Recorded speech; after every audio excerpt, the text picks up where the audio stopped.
Oh, am I doing that? No. Oh, yeah, okay. That's okay. Yeah, perfect. Okay. Welcome back in. Thank you so much for joining us on the CCA California podcast. Good to be with you another week. Tony, Nate, good to see you guys. How are you? I'm doing Hello. fantastic. Yeah. We are both really excited. We have a tournament coming on tomorrow. We've been doing lots and lots of planning for it. I'm stoked. I've noticed. Yeah. I've noticed. There's a bunch of crap in our warehouse for it. It's going to be a fun day. It'll be a fun day. And longtime friend of the podcast, Jim Hendricks. Jim, welcome back, man. How are you? Welcome. Thank you. So good to be here. Great Yeah. to be here in studio and talking about fishing again. Yeah, for sure. Well, this one's going to be an epic one. But first, we have a special message from our good friends at Fishing Syndicate.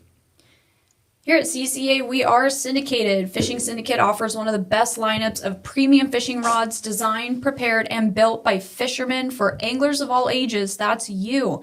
The FS passion shows in each one of their quality products. They design and build quality products that meet and exceed the desires and demands of all anglers, which provide maximum strength, confidence, and long-term reliability while you're out fishing. From trout to cow bluefin tuna, there's an FS rod that'll meet your needs at a very affordable price. And don't forget, they do custom orders too. Visit fishingsyndicate.com to check out the lineup or visit the shop in La Habra Tuesdays through Saturdays. And don't forget to grab some of that FS swag as well. Get syndicated. Awesome. Thank you, Tony. And without further ado, we've got Eric Kord and Craig Shuman from the California Department of Fish and Wildlife. Guys, welcome to the podcast. Good morning. Thank you for having us. Yeah, good morning. Yeah, good morning. Yeah, so I'll just start it off right off the bat. How has the year been for you guys? Have you guys done any fishing lately? Things are getting heated in the with it being May now. How are things going? Well, this is Craig. I'll start off. It's been a very busy year on the work front. So I think, as you all know, we had to shut down salmon for another season. So that was never an easy thing to do. But we are getting excited for the summer fishing opportunities. Ground fish is open. I went out last Friday and hit some of those deep water rockfish and had a good day. I've actually got friends going out today, and I'm disappointed I can't be out there with them, but I'm happy to be here doing this with you guys. Sorry about that. What about you, Eric? On the enforcement front, we kind of say goodbye to lobster season down here in Southern California. So we have had our last few patrols for that last week of lobster opener. Went pretty good. Of course, after lobster season, there's always a few people that still think they can still fish for lobster. We had a few cases. One big one here that Jim, you were talking about in San Diego, where we had a large seizure of out of season lobsters and undersized lobsters. So things like that keep us pretty busy. Up north, we're dealing with the winding down of Dungeness crab season. In some of the zones up there where traps are no longer in use, but the sport guys can still use the hoop nets. So still working those fisheries as well, but making sure all the gear is out of the water for the zones that are closed for commercial fishing. Typical. And then the rockfish opener for the spring when our new regs became effective April 19th. Enforcing those regs as well, and I think it's been a pretty good kickoff so far. I think a lot of people have been pretty compliant and for the most part seem to understand the regs. Nice. And I can add one more thing that I know Eric's team's working on is we do have a number of experimental fishing permits up in the north where we've got commercial Dungeness crab fishermen using pop-up gear or ropeless gear. So trying to see if we can use that as an alternative to traditional traps at the end of the season when we've got challenges with migrating whales coming through the fishing grounds. So let me ask you about that. How does that particularly work? I mean, there's a couple different ways of doing that, but how would a trap like that necessarily work for that? So there's a couple of different technologies that are being tested right now. I think the ones that we see having the most promise are where there's a trap that's got some electronics on it, so you can see where the trap is. Enforcement will have the device on their boat, and Eric, please chime in. So they'll know where the gear is on the bottom. When the fisherman comes out to fish it, they hit the pinger. They hang basically a speaker, a microphone over the side. It'll ping the trap. That releases the buoy. It comes up to the surface on demand. They can then retrieve the trap. service the trap, get their crab out, reset it, and put it back down to keep fishing. So there's no vertical lines in the water column. Wow. That Nice. sounds very, very interesting. I've never heard of anything like that before. Yeah, so it is an experimental fishing permit, and the idea under the permit is to kind of test this gear. And you know, with the program, we enforcement will Marine Region first will review their proposal, the application. Enforcement will do like a background check of the fishermen just to make sure we're not having fishers that have a nefarious background that are going to abuse the gear that they're testing. So they're good standing fishermen. And then they're just sort of testing this gear to make sure that it works for them, to make sure that it's doing what it's supposed to do as far as keeping the buoys and the line off the surface for the most part. And then we're evaluating their progress and how they're using the gear, and then kind of getting an idea if we can approve this gear for the entire fleet at some point. So it's a work in progress. There's still a lot of questions to be answered, but I think we're making ground. Is there any chance we'll be using this for, if it works out, will the lobster fishermen, commercial fishermen be using this same methodology to avoid whale entanglements? Craig, you want to handle that one? It's certainly possible. I think, as Eric said, we're in the early stages of this. One of the big concerns is, gear failure, gear entanglement. If you can't see where the buoys are, if guys sitting on top of each other. But I think there's certainly potential for it to be expanded. Cost is an issue, efficiency is an issue. So we want to be very thoughtful on how we apply this and make sure that the costs are worth the benefits. I think an upside that we've seen on the recreational side is the use of hoop nets for crabs. So those of us here in the South, we're very well used to using hoop nets for lobster. Until a couple of years ago, they really weren't being used for Dungeness crab in the North. And when we had to start shutting down trap use because of whale entanglements, a lot of guys pivoted to hoop nets, and it seems to be working pretty well. And one of the benefits is because of the soak limit, you have to be actively tended. So you're there, you're sitting on your hoops. If there's whales nearby, so you don't set them. You're not leaving them out for multiple days at a time where they can walk off with the swell or they can get entangled in an animal coming by. Right. So it seems to be working out. I'm glad that they're selling lots of hoop nets up north as well. For sure. One thing before we move on, Eric, I know we kind of made a big emphasis this year on making sure that people turn in their lobster report cards. Have you seen a noticeable difference over the last couple of years as far as people turning them in?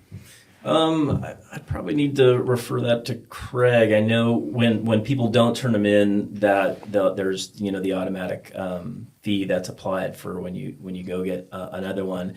In the field, every now and then we'll find people that have it, and then we need to go check to see if they didn't report it online. That's a rare ticket for us in the field, but I don't know, Craig, do you have any numbers on report card compliance? So we're hovering about 50% on return rate, which is still a lot lower than we want it to be. We should be up at 90, 95, 99%. It's really easy to do, right? You go online, you pull your card out, you enter the data. I think a lot of guys forget, and you're done lobster fishing when the storms come in January, and you put it away and you don't think about it until next year, and then you go to buy your card and you get dinged with the $20 charge, and I hear my buddies complaining about it, and I say, well, turn in your card. So I know I remind everyone I know, hey, the cards are due. We really need that information. That helps us manage catch. We have very good numbers for the commercial side, so it helps us look at that balance between recreational and commercial take. We don't have to extrapolate as much if we have better numbers. We did see an increase when we implemented that non-return fee. I think we were down in the 20s or 30s, and so got a nice bump up to 50. But we as recreational anglers all need to do a better job of getting those cards in. Yeah, absolutely. I would agree with that as well. One of the things I heard at the commission meeting is that the department right now is I think it was 2/3 underfunded. Did I hear that correctly? So that was probably Director Bonham talking about our service-based budgeting exercise. So that's across the board looking at, we've gone through what we call service-based budgeting, where you map out all of our mandates and the staff hours that are required to implement those mandates. And then every year we go through this big drill where we cross-reference how we're spending our time, to the hour by every staff member to those mandates. And so, yeah, we're about, if I recall correctly, about 2/3 of where we should be to do everything that we're being asked to do. Yeah. So, and well, the state in general is underfunded right now. So I guess what that means is that we need to do, as anglers, we need to do everything we can to help the department along, not only primarily with enforcement, but so what are some of the things that, anglers and members of CCA California can do to really help the department do its job better? Great question. So turning in your report cards, providing accurate data. So many of you, as you come back to the launch ramp or when you're out on a party boat, you see our samplers, surf samplers, California Recreational Fisheries Survey. Generally, some of our younger staff, although we've got some longtime staff doing it, and they're out there day in and day out intercepting anglers to measure catch, ask you about where you were fishing, what you were fishing for, what you caught, what you returned to what you didn't keep. Did you use a descending device or not if you were fishing for ground fish? And it's really critical that you give those folks as much attention as you can. I know it's hard. You're pulling your boat out of the water. The launch ramp is busy on an easy day, and then you've got someone there trying to measure your fish. But the more information we can get, the better we can do to manage catch, because we know what you're catching, what you're not. We get size information, and all of this feeds into the management. I'll call it the management matrix, whether it's federally managed species like groundfish or state managed species like sand bass and halibut. That's excellent advice. The other thing I guess I would ask about, because I do this every year, I buy them one for every member of my family every year. I buy a warden stamp every year, and we put them on our cars and our trucks. Is that something we can help with funding the department? Yeah, sure. This is Eric. I'll just say that, well, one, we really appreciate the stamp. It does support our programs. I'll tell people this up front. It's not a get out of a ticket free card. Okay, I'm not buying them anymore then. but no, we definitely recognize folks that have it. A lot of the funds go to our canine program. It helps with the officers because a lot of the costs associated with having a canine and bringing your canine to your house isn't completely covered. So that warden stamp money does go to support the canine program with keeping an animal at home and the extra training and. So our canine program is invaluable to the department. Those dogs and those officers, make some great cases out there. They're all trained to sniff out, hidden game or fish on boats and in cars and vehicles. So they'll spot, stuff that we can't maybe see, and they'll hit on it. So it's a great program. They're great partners in enforcement for us, and so the warden stamp goes directly to them. Okay, well, good. Thanks for clarifying that. It might help a little. The other program that I want to bring up, that I think we can help a lot through is CalTip. And in fact, I just recently downloaded the CalTip app on my phone, and I haven't found an occasion to use it. But it seems to me that might be a way to help the wardens with their enforcement effort. Absolutely. The CalTip program's been around for a while. Obviously, the phone is sort of the oldest method. It's 24 hours a day, 7 days a week.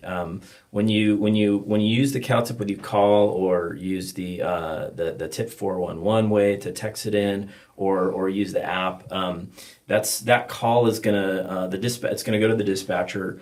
They're going to see if it's a violation in progress. They're going to see if there's an officer that's in the area that might be patrolling at the time. Now, for example, like San Diego County that we're in here, we only have about 14 game wardens in San Diego County, and to have to to get an idea of the scale of that. So for city of LA, LAPD, they have 10,000 officers for LAPD. So we have 14 officers in San Diego County. The fact that we're, that it would be lucky, a nice chance, a nice coincidence if we can have a CalTIP come in and an officer, there. Now, on weekends and nights where we're going to more likely have officers out, or during openers and stuff like that, that's going to be more probable. But the dispatcher will get the CalTIP. They'll see if there's a warden in the area for that officer to respond.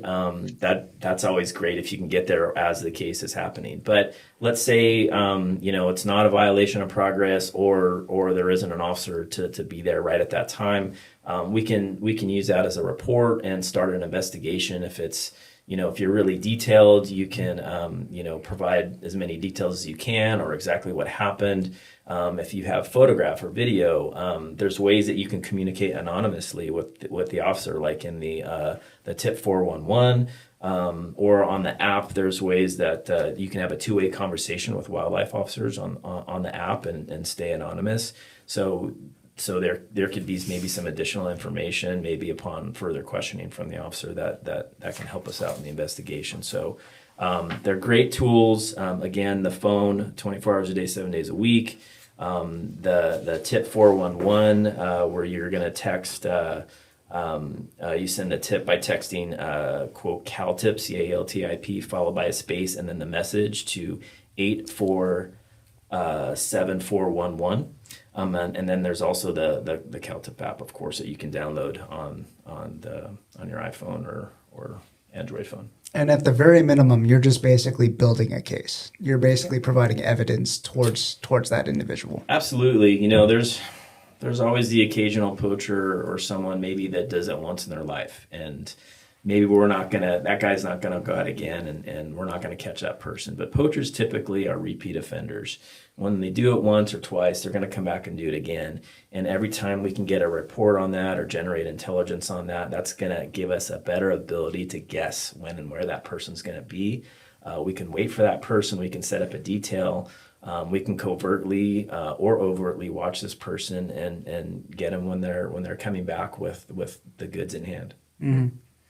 Well, let's move on to something a little bit more, light. Rockfish regulations. Yeah, the ones that just went into effect. Now, I think there was a little bit of confusion at the the beginning of the year, because there was a time period where the feds were in place, but the states were still being approved and all that. How, and Craig, this might be a better question for you. How did that all go down, and what? Give us the scoop.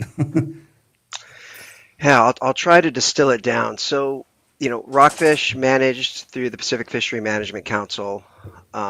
Shout out to our Groundfish Advisory Subpanel members. So for the recreational sector, you've got Merritt McCrae, Louis Zim, Tim Clausen, Dave Cachetta, just working their tails off for anglers, in addition to the commercial guys that are on there, Harrison Ibach, Travis Hunter, Dan Platt, and Gary Richter.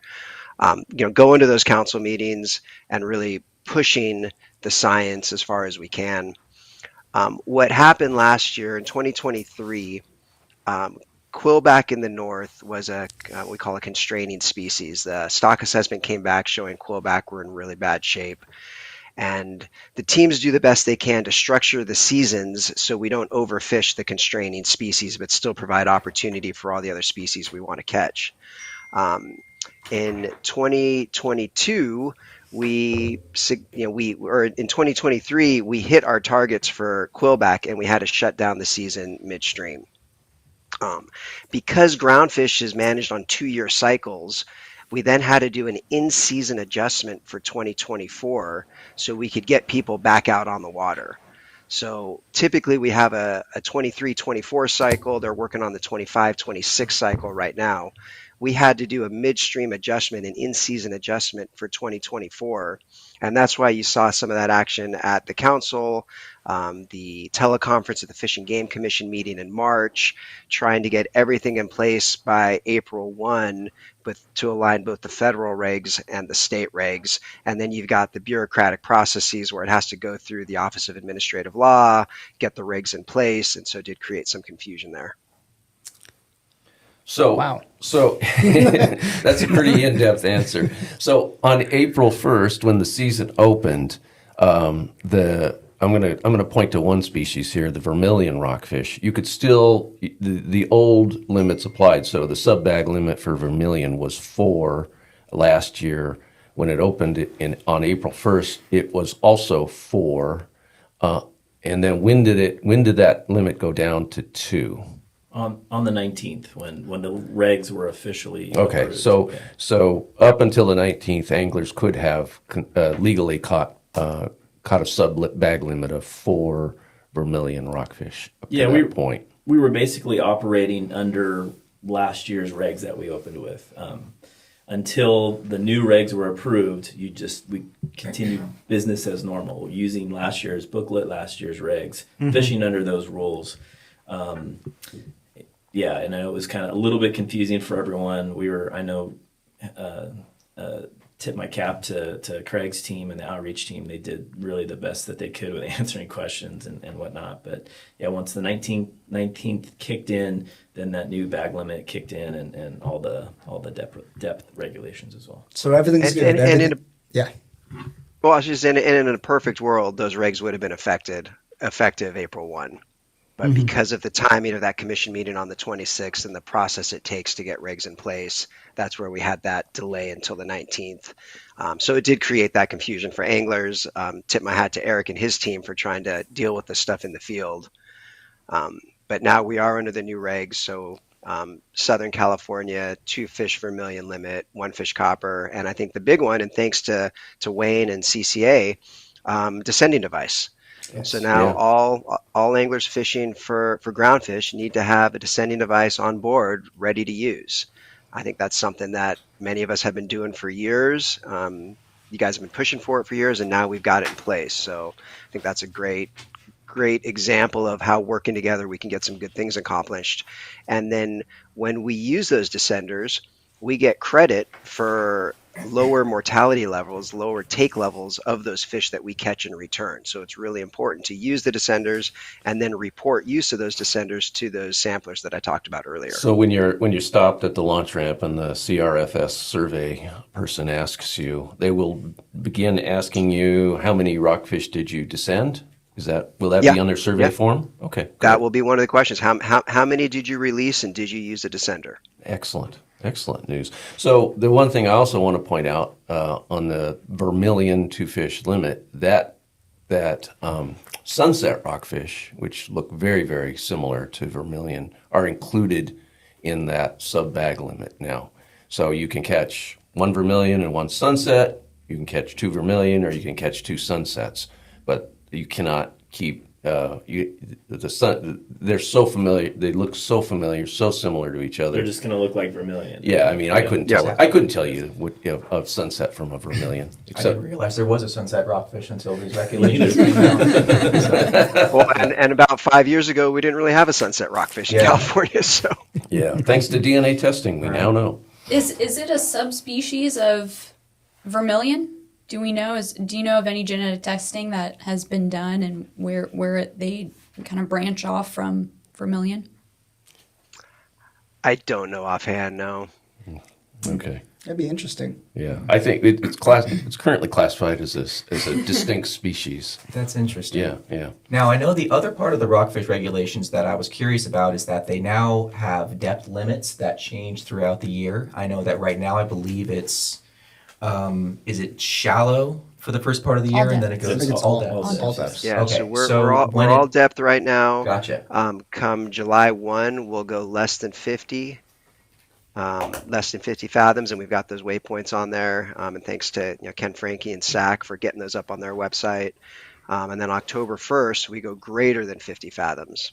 And the reason for that is because primarily copper rockfish. So as I was mentioning, quillback in the north, the stock assessments are telling us we've got issues with copper rockfish in the south. So we've got that 1 fish bag limit now. I know last year a lot of the sport boats, a lot of the party boats were not keeping any coppers, trying to leave those fish in the water to try to build up that population. And so the reason we're moving people in and out of different areas is to maximize opportunity. If you look to Northern California, for example, they're greater than 50 for the month of April, then they're less than 20 for the summer, then they're greater than 50, less than 20, greater than 50, to give all these different groups opportunities to get in and out of the water depending on what your mode of fishing is. And what we really try to do is the more complicated we make it, we know it's harder, but that also gives us the opportunity to increase opportunities for people to get out on the water. So it's finding that balance of simplifying regulations, but also maximizing opportunity to stay within our catch constraints. Yeah. I'll say a couple things to that too, because a lot of the officers are on social media, and we like to see, obviously what fish is biting, but also what people are saying. Mm-hmm. And there's been obviously a lot of jokes about, how confusing it is, and we got to go offshore, inshore, but it's really a group. It's really the result of a group effort, like all the constituents involved, and enforcement. We're involved as well, and we give our opinion early on in the process. Is this enforceable or not? And we can enforce depths, we can enforce seasons, we can do those things. Now, it wasn't our first choice to have this back and forth, but in the end, it gives people more opportunity to catch fish, and that's what the constituents are really pushing. So we have to support that. So no one's trying to make it confusing. It's on better purpose. than the alternative. Exactly. So I think people really need to realize that they're trying to make the best of the situation, and it does look a little flip-floppy, and maybe it can be confusing, but it's important to know the rules. All you really have to do is know what month you're in, and then you can fish in those depths, right? A couple things about the depths that, from an enforcement perspective, I want people to realize is that when it's the what's the inshore fishery, it's less than 50 fathoms, and the 50 fathoms is by the waypoint. It's not by your sounder. So you need to go in and enter those waypoints on your plotter. And that's when it's open for all species of rockfish. What you can't do is when you are outside that 50 fathom boundary line, and you have rockfish in possession, you can't go drop your line in the water. So if you want to fish pelagics outside 50 fathoms during that time, just make sure you don't have your rockfish in possession. Maybe get your rockfish last or something like that. So be careful of that. And then in the inshore fishery, when it's offshore, when you can only fish offshore, that's when nearshore is closed. The nearshore rockfish, which is your blacks, your black and yellow, your blue, your brown calicos, your gopher, your olive rockfish, those ones are completely closed, and you can't possess them. You can't possess them at any time during that fishery, no matter where you are. Now, when it's less than 50 fathoms, when it's the inshore fishery, you can possess rockfish outside in those closed areas, because it's open to all species. And if you're like anchoring or drifting or transiting, we have a law that allows you to do that as long as you don't have your gear in the water. But there are certain things that you can have in the water, like for example, you can put a hoop net down, you can put a crab trap in the water for those fishers up north, and you can put a bait net in the water if you want to make some bait for top smelt or anchovies or something like that. Different fishery. Yes. Yeah. So that you're limited to that activity when you have rockfish in possession and you're in an area that's closed. Otherwise, the only really strict rule is when it's the offshore fishery, when inshore is closed, and you can't possess those nearshore rockfish at all, anywhere, anytime. And that includes coming into California from Mexico as well, because we have that specific provision that doesn't allow you to possess those nearshore rockfish species during that time of year. Interesting. One of the things that was promoted when they opened up, they had the unlimited depths for which we have now, was the opportunity to go out and catch sablefish at these extreme depths. Absolutely. I haven't Black cod. actually done that yet. I did it when I was a kid, but how is that working out? Are we seeing a lot of anglers coming in with sablefish now, or has that not just happened yet? I know the officers are seeing it on the water. There seems to be, the electric reels are really popular. Folks are getting their limits really quick. We have seen the sablefish as part of that, and gosh, we all know they're delicious to eat. But Craig, are you seeing any numbers on your end? And not this year that I recall. Last year I think they were getting them when they were fishing for deep water rockfish, and they'd come across them. A school would be coming by, and so they'd opportunistically grab them. And we had a lot of people coming in with like, "Hey, what is this?" we had to point it out, what it was. So I haven't heard of a lot of guys or gals going out there and targeting them, but that's probably something that's coming soon. Because I agree, just great eating fish.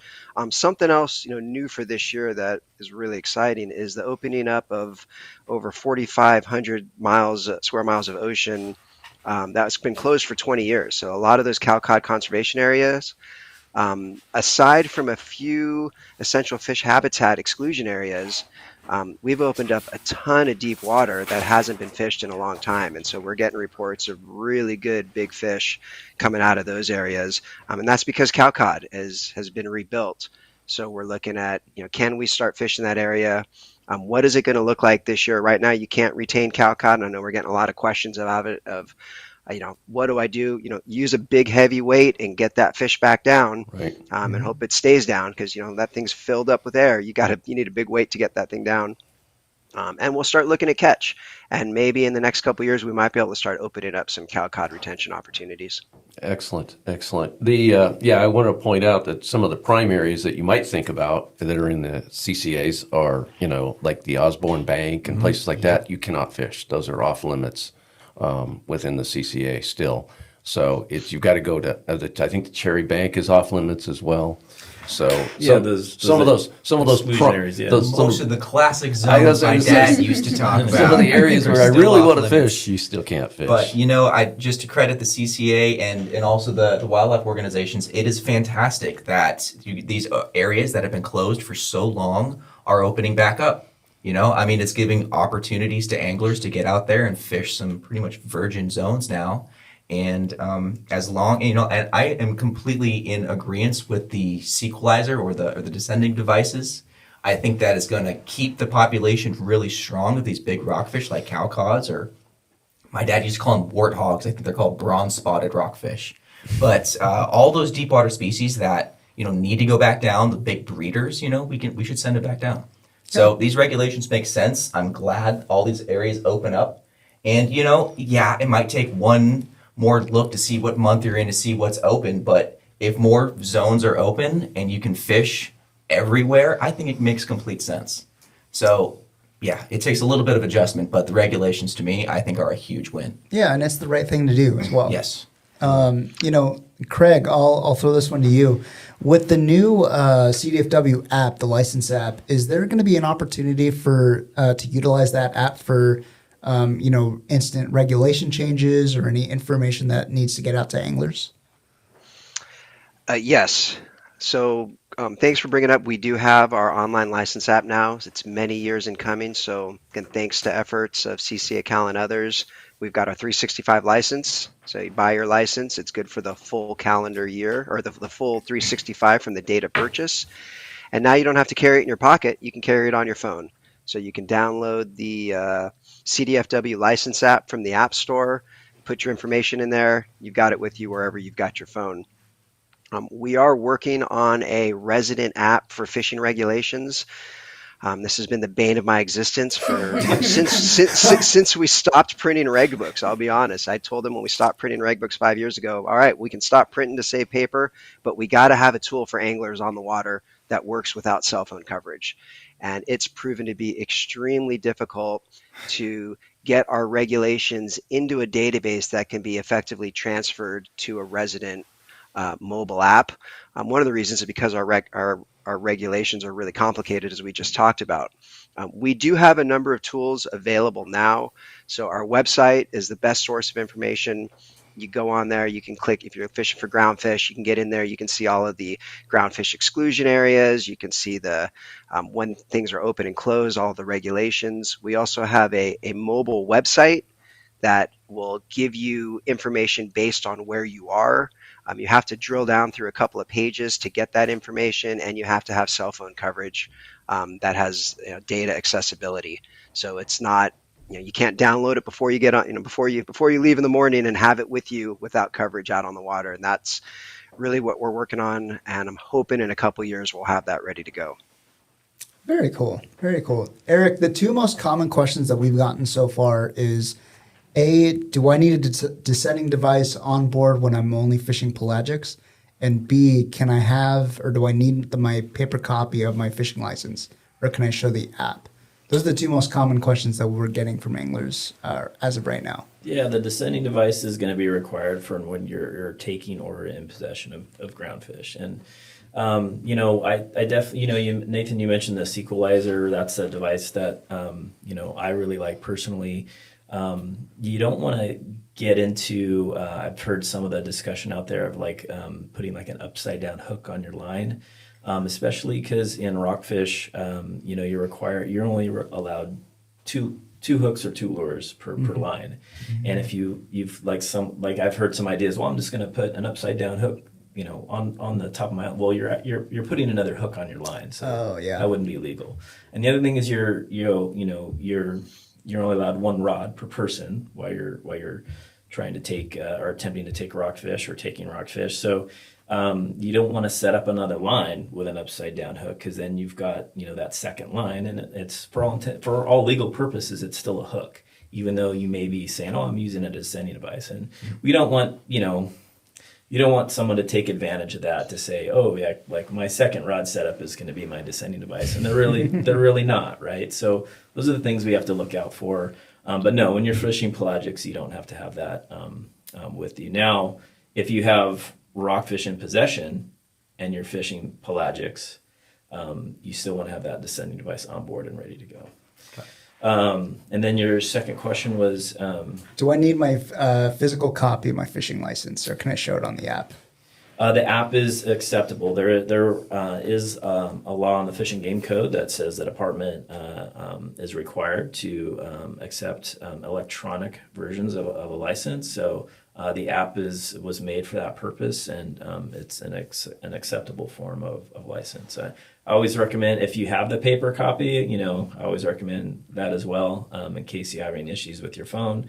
But yeah, if the electronic copy or electronic version is coming up, that's an acceptable form. And that includes a picture of your license too. Or no? Yeah. That's what I was going to ask. Yeah, working at a tackle store, we get that all the time. Like, can I take a picture of my license and then just show them the picture? No, not necessarily. A picture of your paper license isn't going to work. Okay. It needs to be on an approved electronic format. Downloaded version. The main thing is we're going to be able to check to see if you actually have a license. All the boats have satellite Wi-Fi, but a picture of your paper license probably wouldn't work. Yeah. We're going to check. And a tip with the app: if you download the app, make sure you log in and get your license on your phone before you get out on the water and you don't have cell coverage. Yes. Mm-hmm. Yeah. Nice. I will say this though: you still need a paper version of your lobster report card. Yes. That's not available on the app, Correct. which I have. Not yet. Yeah. And that is something else we're working on, trying to figure out how can we turn that into an electronic format. And if we do it, maybe that's a way to get people to enter data in real time and then get it submitted in real time, and we get out of this non-reporting compliance. Yeah, that's going to be a challenge with wet hands or gloves on while you're fishing. Exactly. Yeah. It seems like eliminating that paper copy of the lobster report card might save even more paper than the booklets, to be honest. Those are long sheets of paper. So I wanted to ask a question. Craig, you mentioned early on the salmon closures, and this is the second year now of salmon closures. It's a hard pill to swallow, but I think anglers, at least those that are in the know, realize it's vitally necessary that we do that. In fact, I think some anglers are in favor of the closure this year. Tell us a little bit about what's going on there, and it's not overfishing that's causing this salmon shortage, is it? No, it's not. So salmon are unique because they are let's call them the canary in the coal mine. Right, they get exposed to everything we as humans do to our natural environment, and whether that's harmful algal blooms that could be natural or human induced, wildfires, drought, dams, changing ocean conditions. They get it all. And so, as you all recall, 3, 4, or 5 years ago, we had tremendous drought in California. So salmon are on that 3-year life cycle. They go out, they spend 3 years in the ocean, 4 years, they come back. So now we're on those fish that were born during drought, couldn't make it out to the ocean, are coming back in very low numbers. They're also seeing difficult ocean conditions where they're not getting the food that they typically get to eat out there. So it's just this double, triple whammy of salmon just getting beat up on all sides. So we need to do everything we can to retain those stocks, get them back up into the rivers, get them into the hatcheries, get that next generation. We're now on second year of great water. We're hoping now we're going to have some turnaround. We've seen this happen before. This happened in late 2008, 2007, 8, 9. Real low numbers. We had salmon closures, and then the numbers came back, but still on a general downward trend.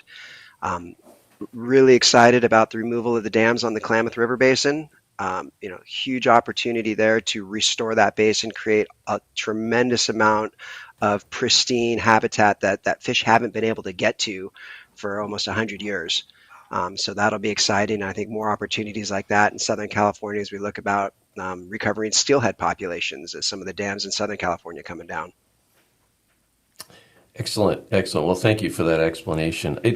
What's interesting is that the salmon closure has kind of led to a cascade of events that have resulted in tighter regulations on other species. For example, once the salmon closure took place last year, a decision was made by the commission, an emergency limit on halibut up north of 2 fish per day. It had been 3 fish, and now the commission is now even considering cutting the limits in the south for California halibut from 5 fish to 2 fish, so it would be a statewide limit of 2 fish. That hasn't happened statewide yet, but explain a little bit about why that is and what we can expect for halibut limits going forward. Great question. So, as I think we've all heard, the fishing for halibut in San Francisco Bay the last several years has been off the charts. They've been hammering them, having great numbers, and so the fleet actually came to us and said, we're concerned that we're taking too many fish. We need to reduce this bag limit from 3 to 2. And that was further compounded by concerns about effort shift with the salmon closure. So, kudos to the CPFE fleet up there for coming to us and promoting conservation within their fishery. As we were going through you do the emergency rulemaking, which you can do relatively quickly, and then you follow it up with a standard rulemaking that takes it's a lot longer and kind of through the more formal process. We've been having some concerns about halibut numbers in Southern California for years. The stock assessment that we're wrapping up is showing depressed numbers. And so we thought it would be a good opportunity to align bag limits statewide, where the bag limit in Southern California is 5 fish. It was 3. Let's bring everybody down to 2. Data showed us that almost everybody doesn't get their 5 daily bag. Occasionally, someone gets more than 2 per person per day, but it's generally under 2. So we thought this would be a no-brainer conservation measure and simplistic. We didn't anticipate the desire for opportunity. And so, kudos to Wayne and Ken Frankie and others for coming to us and sharing their concerns. We had some really good discussions, and we said, all right, well, let's pull back on that regulation. So we took that out of the package that the commission adopted. And so we can talk more broadly about halibut management in Southern California. We're just finishing a bycatch evaluation in the set gillnet fishery. We're going to be looking at bycatch in the trawl fishery, and then we're going to take a holistic approach to look at all modes of fishing, commercial and recreational, for halibut in Southern California, and see if we need to turn the dials anywhere on any of it. Excellent. Thank you so much. And I think that's good news. I used to halibut fish a lot, and I never caught my limit of halibut. So I think I caught 2 once, and that was it. Yeah. So well, I'm usually happy with one nice one. That's about all I need. Well, let me shift a little bit over to another species now, and that's sand bass. And I know there are proposed regulations being discussed right now that would really have they're dramatic, and I don't want to outline the proposed regulation. I'll let you do that. But tell us what they are. I know it's scheduled to be presented at the July Fish and Game Commission meeting, but tell us a little bit about what's going on with sand bass and what we might expect going forward. Certainly. So, barred sand bass, popular target species, good eating fish, fun to catch. They form spawning aggregations. And so for decades, we've been fishing those spawning aggregations where the fish come together and spawn. And we've seen time and time again around the world that when you fish spawning aggregations, it really has a detrimental impact on the population. And oftentimes that impact is masked because all of the fish are at the same place at the same time. So you're catching the same numbers of fish year after year after year while that population's getting smaller. And so you're not detecting it through what we call fisheries dependent information catches over time. In 2013, as you all probably recall, we did a regulation change for all of the basses, the saltwater bass complex. So that's barred sand bass, spotted bay bass, and kelp bass, calico bass, changing the bag limit to 5 in aggregate and increasing the size limit to 14. The department had proposed at that time a seasonal closure to protect those spawners in the summer, but that did not go through. So we've been tracking it for the last 10 years, and the information that we have is showing that those populations are still in decline. We still have concerns. We are in active discussions with the fleet representatives, so Merritt McRae and others at SAC, talking about what data do they have, what data do we have, and let's see if we can come together and find a solution. And I think just again, kudos to Wayne Cotto and Ken Frankie at SAC. The relationships that we have with those guys and your organizations, I think is as good as it's ever been. Where if we disagree on something, we come together and we talk about it. And Ken and I were just talking the other day of let's see if we can find a path forward on sand bass that we all agree to. And, maybe it's a little more than the fleet wants, maybe it's a little less than what the department wants, and then we add some scientific metrics that go along with it. And we track those data points over time and determine, did we get it right? Did we go too far? Did we not go far enough? And then agree to move, tweak those dials however we need to. So we're in discussions, and then this will be coming to the July Marine Resources Committee meeting. And if we need to delay the timeline a little bit to have more discussions, we're certainly open to doing that as well. Sure. Given the kind of the budget shortfalls the department's experiencing, real solid stock assessments don't seem like something is going to be possible, at least for the foreseeable future. Do you ever see that changing, or we can actually go out and do solid, stock assessments of what's going on with species like sand bass? So we've historically struggled to do full stock assessments for state managed species, but we have built capacity in-house in Marine Region here. We now have 2 positions. We went from 0 to 2 positions in the last couple of years, and their duty statements are focused on doing stock assessments. Right now they're working on halibut, copper, and quillback. It's possible we can shift them over to sand bass. We can look for external funders to help support third parties. So I think there's a number of different avenues we can pursue to try to get the resources to do a stock assessment. But that's also a multi-year effort as well. Right. Thank you for that. I appreciate the explanation. Eric, you had brought something up before we kicked it on here. In Southern California, specifically San Diego, there's a lot of anglers who go out fishing for the day down to Mexico and all that. And there's actually some really important paperwork that people need to actually fill out before coming back, the importation form.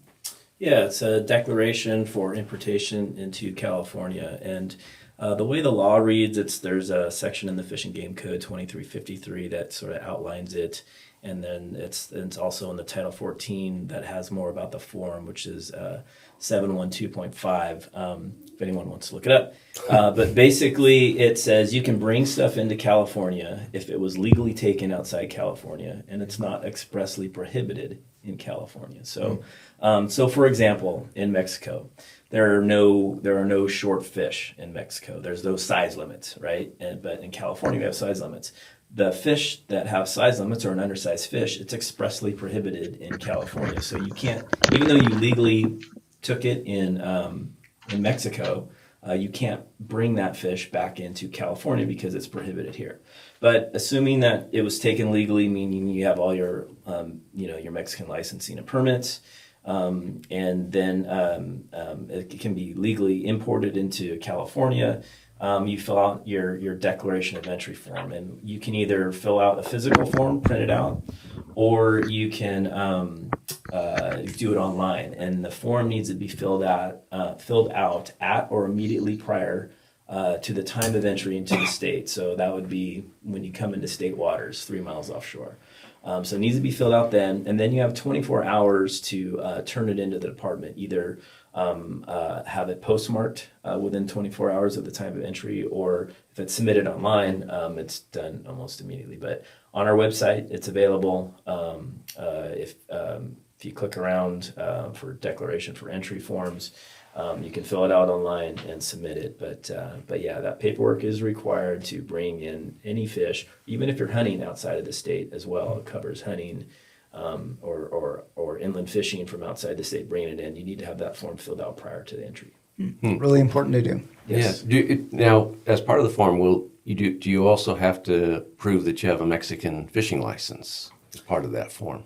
I gotta take a look at the form. I don't think there's a line for entry for that, but yeah, you need to have that with you in possession. I remember at one point when I was reading the department rule book, it said that you could actually, I don't think this is in effect any longer, but you could actually catch and retain and bring back 2 giant sea bass. And the only proof that was required was a Mexican fishing license. That is a specific California law for that particular fish. So that law is still in effect? Yes. Oh, I hate for too many people to learn about that. Way to go, Jim. A question I would get asked a lot working on the sport boats, if we were fishing down, at the islands and Coronado Islands, when we bring up rockfish, we come back in, a lot of times anglers on the boat would ask, well, do I need to fill out the form for this? So to my understanding, if you're on a sport boat, it's the captain's responsibility to log in all those numbers and not necessarily each angler individually, correct?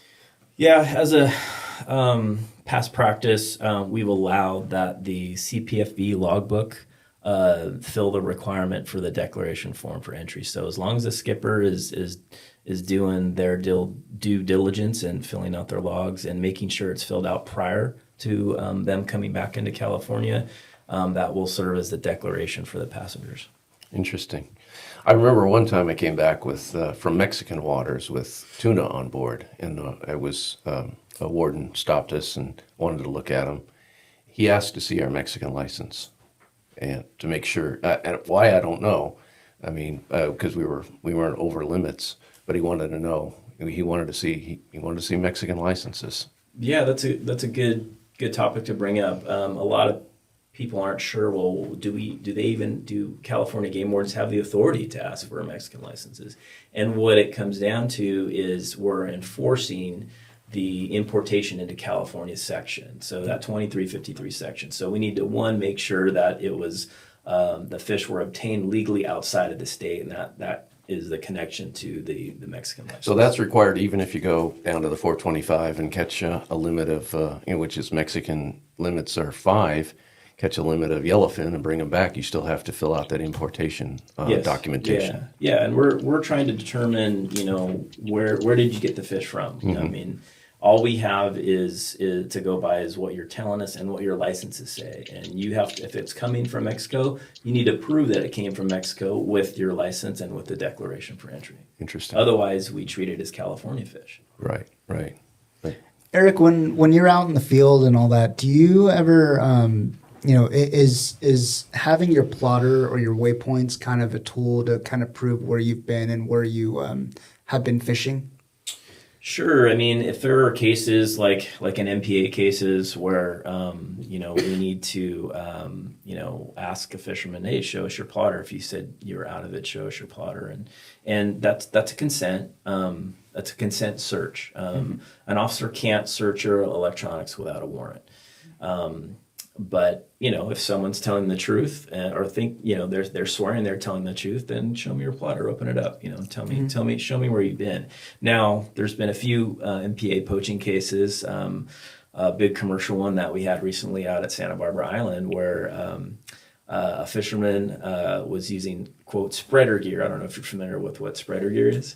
But it's basically underwater traps where there's no buoy on the surface, and there's a line connecting both traps, and they go in there and discreetly at night put in their traps. And we had gotten tips for this over several months, and so we set some officers on the island, on Santa Barbara Island, and watched the guy come in at night and we watched him do the whole thing, watch him pull up the traps, because they use like a grapple hook to get it. They bring the traps, they got the lobsters, and the next morning we contacted them and said, oh, what were you doing last night? And they proceeded to lie, but once we explained to we've been watching them, we caught you, yada yada, and at that point we said, okay, we're seizing your plotters. And what we'll do, if we need to make a case, we'll seize the GPS plotters, we'll take it off. We're not searching it, but we'll go get a warrant. If for some reason the judge says you don't have enough evidence to get a warrant to search that plotter, then we'll turn it back to the person. But we'll seize the plotter. In this case, we got the plotter, and as we're taking it off, this is a funny story. As we're taking as we're having the fisherman take the plotter off, disconnect it. The guy goes over to the side of the boat and decides to throw his plotter into the water. No way. Unbeknownst to him, he didn't know that the plotters float, and it was an easy. So, That's a great story. Yeah. So occasionally get some really smart people out there. Oh, darn. Oh, man. Eric, I know we probably should have started off with this, but how did you become a warden? Oh, so I got hired in 98. But I had a background. I grew up in Southern California, and my background is I'll admit fully I am not a rod and reel person. If it doesn't have like a spinning rod or spinning reel, I cannot cast. So my background is diving and spearfishing and surfing. Very cool. I got into I found out what game wardens do, what wildlife officers do, and I said that's what I want to do. That's for me, because I also found out that they had patrol boats and I could be on the ocean, and I was a marine bio major at UC Santa Cruz, and I looked into, do I want to get a PhD like Dr. Shuman did? And I said, I can go catch people and take them to jail for poaching and polluting. So sign me up. So, I got into the academy. It's a 6-month police type academy. It's post certified academy, so same as any other police academy. And then after that, you go through field training. And then field training, you're given a position in the state, and I was lucky enough to get put on a patrol boat in San Diego back in 1998. That's awesome. Went to shortly after that was a really old, ancient patrol boat. It was very narrow, and it rocked really easily, and I puked my guts out on my first trip. So. But I stayed on the patrol boats since then. I was 23 years on patrol boats, mostly on the patrol boat Thresher out of Dana Point. And in 2021, I promoted to captain. And then 2022, I promoted to assistant chief. So I oversee all the patrol boats in California. So absolutely wonderful career. I wouldn't change a thing. I remember my first boat patrol was out to San Clemente Island. and my boss had parked the boat, and we got to have dinner out on the hook, and then in the morning the sun comes up over at Pyramid Cove, and I'm like, Nice. they're paying me to do this. Yeah. That's the coolest Very thing. cool. But no, we are constantly looking for fishers and hunters that want an exciting career to sign up for our academies, to sign up for being a wildlife officer. Anyone that has a passion and desire for the outdoors, we're definitely looking for those kind of people. If you like to fish and hunt, it is a dream job, and don't worry if you've had a couple tickets in your life. That does not disqualify you. Everyone makes mistakes, and like I said, the people who, if you're out there fishing or hunting long enough, you're gonna get a small ticket here and there. It's gonna happen. But no, we love people that are passionate about the outdoors and hunting and fishing. And if you're looking for an exciting career, please get a hold of us. It's an awesome job. I wouldn't have done anything different. Absolutely. I actually know a couple of friends who were very interested in being game wardens. Yeah. Do you reach out to do you have a website that you go to? How do you start that process? Yes, on our website there's a career opportunities link. We also have recruitment officers that can kind of help you with the process. Cool.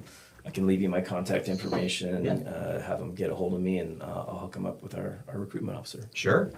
Absolutely. Yeah, I know a couple of guys right now. Great. Very cool. Very cool. Well, Craig, that leaves us with you, man. How did you end up at the department? And I know you're the manager for the Marine region, but what, I guess, in the grand scheme of things, what is it that you do for the department? So I ended up here very similar to Eric. Just grew up around the ocean, loved diving, fishing, and surfing, and thought I would just follow the path that kept me out on the water. Somewhere along the way, I traded in my wetsuit for a suit and tie. I'm still trying to figure out how that happened. trying to get back out of it. But so what I do, Marine Region, we're responsible for all of the science and policy for ocean-related resources within California Department of Fish and Wildlife. And so I supervise about 150 permanent staff and about another 80 or so temporary staff. Those are largely our surf aides, all the way up and down the coast from Eureka to San Diego, to gather data, work with tribes and stakeholders and partners, and try to sustainably manage our marine resources. And that's everything from fisheries to marine protected areas, artificial reefs, offshore wind, the list goes on and on. We could spend days and days talking about it. Very cool. So you wear many hats in a way. Yes, many hats. I do a little bit of everything, and try to empower my team to be successful. Try to be at times the voice of reason amongst conflicts. I think when folks are too close to an issue on either side, whether it's an angler, commercial or recreational, or even a scientist, sometimes we get entrenched in our positions. So I often try to come in and help people kind of lift their heads up a little bit and think more broadly about, what are we trying to do here? How can we work together to find solutions? Very cool. And Craig is quite the lobster diver. He's being a little bit modest. He on the last opening day, he went and dove for a limit of bugs. So Nice. There we go. nice. Very nice. Interesting. He's got some honey holes that he won't really share with me. Okay. All right. We got to get that drone out and start looking for them. He'll take those to the grave, I'm sure. Well, Craig, one last one for me. The hatchery program, the OREHP program. I know we've been kind of involved with the whole program in a way, but just kind of give us a sense from your perspective as to how the hatchery program is doing and OREHP and all that good stuff. Great question. So the OREHP Ocean Resources Enhancement and Hatchery Program, that's something that all anglers that fish south at Point Arguello, we buy that ocean enhancement stamp as part of our fishing license. So it goes into that fund. We also support it with Sport Fish Restoration Act dollars, which also, essentially we as anglers are paying for. Long-standing program to learn how to cultivate white sea bass, put them out there. A lot of folks are involved in the net pens in the harbors and then releasing those fish. I think we're at a really exciting time with the program because we're trying to figure out how effective it is. A lot of anglers have seen more white sea bass in the past few years. Some of it we're attributing to the OREHP program. Some of it may not be. Each of those fish has what we call a coated wire tag embedded in its head, so similar to salmon, where we can track those fish, and that tag gives you the information of where it was hatched and when it was released, how old it is. And based on those coated wire tags, we found during a review we did about 5 or so years ago, a pretty low return rate from the hatchery. But then there were some genetic studies that were done that were showing a much higher return rate from the hatchery. And so now we're at this point that we're trying to figure out, well, why do we see this discrepancy? Is this hatchery, kind of working at a low level? Is it working at a high level? Is this the best use of our funding? So we've got a science team assembled. We've got a stakeholder panel assembled. We're doing the science to figure out, does this work? Do we want to expand it? Do we want to double down? Do we want to go to other species? And that's all on the table right now. Yeah, Craig, of course, you know that I'm on the advisory panel for the hatchery program. And I've just been so pleased with the progress that we've made, particularly with regard to the genetics program and the department itself. It will be doing the genetics testing here going forward, which I'm really happy to hear about. It's going to cut down the time that it will take to actually do that testing. We won't have to send it out for a bid and get it approved. I think I'm really looking forward to working with the department on this. No, that's great, Jim. Thank you for your contribution to the panel. And this has been part of this revamp of getting, some new energy on the advisory panel, getting the independent science, and getting out of the point where we were 3 or 4 years ago, where we were looking at the science thinking it was telling us one thing, and stakeholders were looking at it saying, well, we don't believe the science. And so when you're in that dynamic, we're not going to get anything done. So try to unpack that, get good science that we all believe in, and then use that to inform our decision making. Yeah, absolutely. It's been a real eye opener, and I think the next phase of this is figuring out why those coated wire tags don't work with white sea bass. At least they don't work as well as we thought they were going to work. But exactly. Yeah. So you're saying there's a chance for another species? I don't know. Just throwing it out there. Certainly, yeah. I think all options are on the table. Going from do we continue this program and keep paying for it? Do we stop? Do we double down? Do we I know there's a lot of interest in halibut, and I think what we want to do is make sure that we're not just pivoting and throwing everything against the wall to see what sticks, but we're being thoughtful and deliberate with the resources that we're expending into the program and making sure we're getting the biggest return we can on that investment. Yeah, absolutely. Well, thanks so much for telling us about the hatchery program. Awesome. Well, Eric, thank you. We'll start with you. Anything new and exciting coming up for 24 for the rest of the year that we need to be aware about? As far as regulations go, or just enforcement in general? Enforcement in general, anything? We're really excited about a patrol boat that's being finished at All American Marine up in Bellingham, Washington. The Governor Newsom, blessed us with a biodiversity enhancement for enforcement for the department, and we were able to take those funds and buy a replacement boat. Our patrol boat fleet is definitely aging. All these the aluminum Technocrafts that we have are and they're getting around 25 years old. They were made early 2000s, and so they're aging. They're still a very good platform for us. They're aging, so we need to start making our way towards replacing boats. And this is one of them. I don't know if you've ever seen any videos or pictures of the Texas Fish and Game boat. But it's kind of the same. It's the same make and model, really. If you've seen our boats, Jim, I don't know. We have that A-frame that off the back that we used to launch the skiff. Well, this new patrol boat, it's a 30-foot beam. It's wide enough, 75 feet long. This one has a ramp that goes, at the back on the transom, and instead of having to use a crane, it's just the ramp lowers, the skiff slides off the back. So that is so cool. So we'll be able to launch and retrieve in a little bit more questionable weather, which is really nice. It's a big platform. It's going to be stationed up in Half Moon Bay. You need a big boat up there. Need a big boat up there, and plus for pulling all the gear up there, we have a lot of gear enforcement responsibilities up there, and gear inspections and getting derelict traps out of the water after the season for whale entanglement issues. So this particular platform is going to be a blessing for us. I'm very excited to get it. It's going to be finished in August, and I get to fly up and be a part of the crew to drive it down from Bellingham down the Strait of Juan de Fuca down to California. So Nice. that'll be a fun maiden voyage for me. that'd be an Should be a adventure. nice time of year. Should have some good weather. Yeah, hopefully. Oh man. What about you, Craig? Anything new and exciting coming up that we need to be aware about on your end? I think what I'm most excited for is just looking at, excited and scared about are the changes we're seeing in our ocean.